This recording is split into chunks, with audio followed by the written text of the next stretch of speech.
পরিবার পরিকল্পনা নিয়ে অনেক অভিভাবকই দুশ্চিন্তায় থাকেন।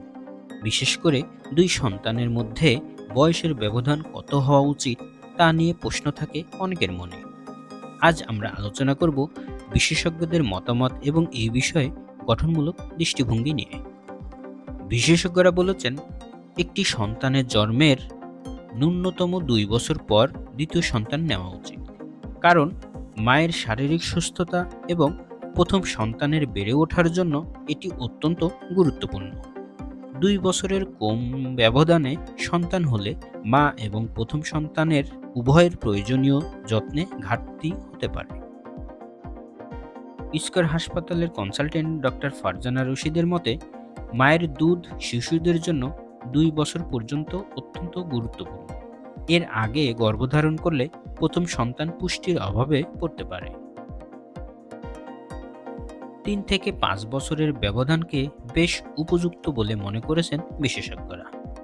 এই সময়ে প্রথম সন্তান শারীরিক ও মানসিকভাবে পরিণত হয় এবং নতুন ভাই বা বোনকে মেনে নেওয়ার জন্য প্রস্তুত হতে পারে।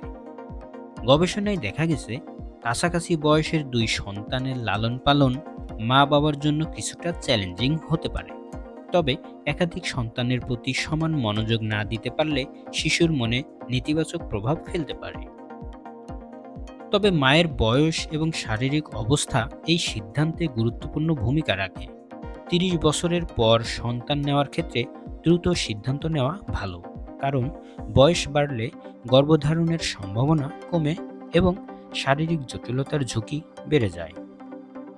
রাজশাহী মেডিকেল কলেজ ও হাসপাতালের ডাক্তার মোহাম্মদ জসিমউদ্দিন বলেছেন, যদি মায়ের শারীরিক অবস্থা ঠিক থাকে 5 বছরের ব্যবধানও ক্ষতিকর নয়।